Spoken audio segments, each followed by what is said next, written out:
Assalamualaikum dan hai kepada semua pendengar. Kali ini aku nak kongsi 2 kisah yang berkaitan dengan security yang aku dapat dari kawan-kawan aku.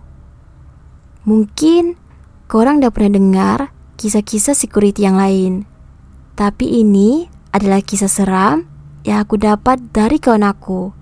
So aku harap korang terhibur dengan cerita aku ni. Pertama sekali, aku akan ceritakan kisah yang pertama, iaitu waktu kawan aku jaga bangunan terbengkalai. Kawan aku ni namanya Nazri. Dia ni pesara tentera. Kalau setakat nak kerja sorang-sorang tu, apalagi shift malam, no hal lah bagi dia. Kan dah pernah jadi askar, takkan benda-benda macam tu dia takut kot. Dia ni pernah kerja malam seorang diri, jaga bangunan terbengkalai.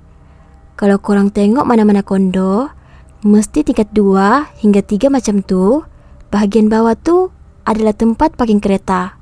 Betul tak? Bangunan yang dia jaga tu baru proses buat bahagian parking je.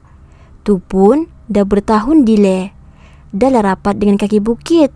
Lepas tu terbiar sampai naik segala anak pokok dalam bangunan tu. Dah macam Highland Tower dah tempat dia kerja tu. Nazri ni, dia berani orangnya. Dia cakap masa duk kerja tu banyak bunyi yang dia dengar. Ada mengilai, sayap-sayap menangis, yang menyanyi pun ada. Biasa bila pukul 3 hingga 4 ke atas.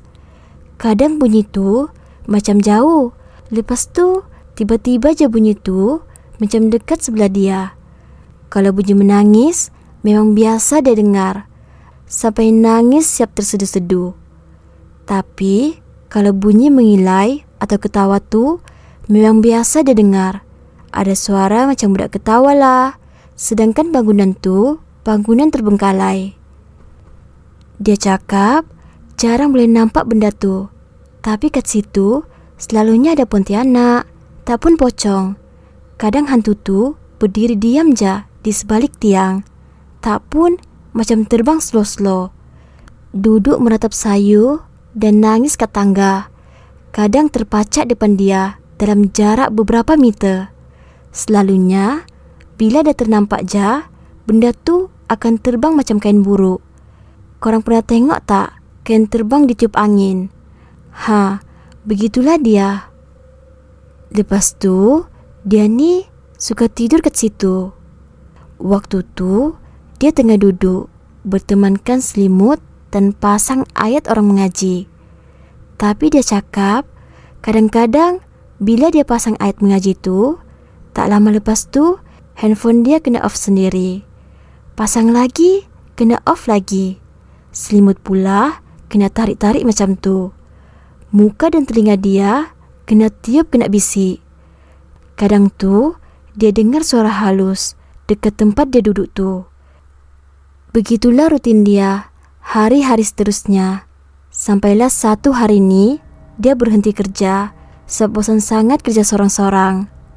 Dia ada offer kat aku, tapi aku tak nak lah. Kalau dah dengar gangguan macam tu, takkan nak kerja lagi kat situ kan? Okey, yang ni kisah yang kedua. Cerita dari kawan aku juga, waktu dia jaga perumahan banglo. Masa kawasan tu baru siapkan perumahan banglo, diorang adalah security terawal yang jaga kat situ. Perumahan tu asalnya kawasan hutan berbukit, lalu diratakan menjadi kawasan elit. Sesuai sangat untuk orang-orang kaya yang inginkan banglo di kawasan bandar, tapi nak dekat dengan alam semula jadi, macam hutan-hutan atau bukit-bukit macam tu. Dekat situ ada bekas lombong atau kuari yang digali sejak sekian lama sampai dah bertukar jadi tasik luas dan sedalam bangunan 23 tingkat. Pekerja buruh Indon dan juga security suka mandi kat tasik tu waktu petang-petang. Dorang siap buat rakit lagi. Kisah seram ni bermula pada suatu malam masa dorang duduk melepak sambil borak kosong di pos dalam 2 hingga 3 orang. Lepas tu, ada seorang lagi security datang join lepak dorang. Kami panggil dia ni si Panjang. Malam tu, tak ada apa yang aneh pun. Cuma malam tu, si Panjang ni tak banyak bercakap. Suka memerhati je sambil mundar-mandir, dan tak lama lepas tu, dia pergi tempat gelap kat luar pos tu. Dia berdiri tegak dan jeling-jeling orang kat situ dengan senyum yang sangat menakutkan, sambil lentokkan leher dia macam gaya nak patahkan leher tu. Tengok macam pelik dah ni, tapi diorang malas nak layan. Mungkin dia duk merapu. Tak lama lepas tu, si Panjang ni pun pergi ke jamban di belakang pos tu. Dan sejurus lepas tu, ada 2 lagi security lain yang baru sampai dan parking motor depan pos tu. Korang tahu apa yang pelik? 2 orang yang baru sampai tu, salah seorangnya si Panjang, tapi berbaju lain. Sambil bercakap merapu macam biasa. Orang kat situ yang tadinya rancak borak kosong, terus nak heran. Kau buat magic apa ni Panjang? Tadi kau ada kat sini kan dengan kita orang? Tiba-tiba datang dari depan, naik motor pula tu. Si Panjang ni dan seorang lagi mamat tu, apalagi beria-ria bagi tahu yang dorang berjam-jam duduk lepak kedai mamak. Masing-masing macam tak percaya siapa yang betul dan siapa yang menipu. Si Panjang lagilah tak percaya dengan cerita tu. Entah orang situ duk mainkan dia atau apa. Jadi, diorang ni pun pakat cek CCTV nak tengok apa yang berlaku kat dalam pos tu. Dan memang terbukti si Panjang memang ada datang lepak-lepak. Lepas tu, dia keluar pergi jamban dan muncul si Panjang ori dengan motor dari arah jalan raya. Start dari situ, dorang duk bahan si Panjang dah ada kembar baru. Ada hantu berkenan nak jadi handsome macam dia. Dari kisah seram bertukar jadi bahan lawak. Tapi sebenarnya dorang masih duk teringat masa si Panjang ni duk merundung dorang dan senyum-senyum yang seram tu. Dan dorang pun tengok ulang balik CCTV tu.